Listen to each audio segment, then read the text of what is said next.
இதே வேலையை போச்சு உங்க ஒப்பனுக்கு அடுத்த வாரம் வந்து வச்சுக்கோ உங்க ஒப்பம் போட்டு ஊரி கையில குத்து போயிருக்கேன் அவன் தான் லூசு மாதிரி சொல்லி அனுப்புறா வந்துட்ட வார ஒரு வாரம் பார்த்து ஏப்பா குழந்தை ஏதோ ஆசை வந்து கேது இருக்கிறது குத்துட வேண்டியதானே நீ வேறக்கா குழந்தைங்களுக்கு ஆட்டு போட்டின்னு சொல்லி கோழி போட்டிங்களை ஊட்டி விட்டுருக்காங்க வாரம் ஏன் ஒரு 50 ரூபா கறியை தூக்கு என்ன கேட உனக்கு இருக்குச்சு கோபப்படுங்க உட்காருங்க சாப்பிட்டு உட்காருங்க தந்துடுறேன் எப்பா இது நோண்டு வாண்டு பையன் அவன் தானே சுறுசுறுப்பா வெட்டுனுக்குறேன் நீங்க வேற இந்திக்காரன் குழந்தைக்கா நீங்க தமிழ்ல பாதி கறி கடை ஓடுதுன்னா அது இவனுங்களை நம்பிதான் உங்களுக்கு என்ன தெரியாது சரி சொல்லுங்க எத்தனை எனக்கு 1 கிலோ கோழி கறிப்பா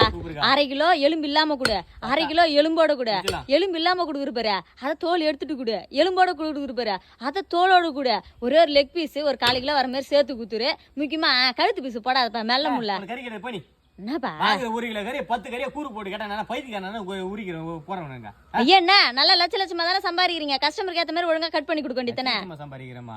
ஒரு நாள் வந்து அந்த கேஸ் வேக்கர்ல நின்னு பாரு இல்ல அந்த கோழி பீ வாசல் ஒரு நாள் நின்னு பாருங்க அடிக்கிற நாத்தத்துக்கு பூவாத்தூள்ல தண்ணியில வெட்டுற மாதிரி இது ஒரு நாள் நிக்கிறதுக்கு வரமோ வரீங்களா போக்க போடின்னு மாஸ்க் போட்டு எதுக்கு வரீங்க நிக்கும் போல தானே வரீங்க அப்ப என் கஷ்டம் உங்களுக்கு தெரியாது சரிப்பா போடுப்பா தேவையில்லாம் பேச லட்சமா கூட்டு கோழி கடை நின்னு பாரு ஒரு நாள்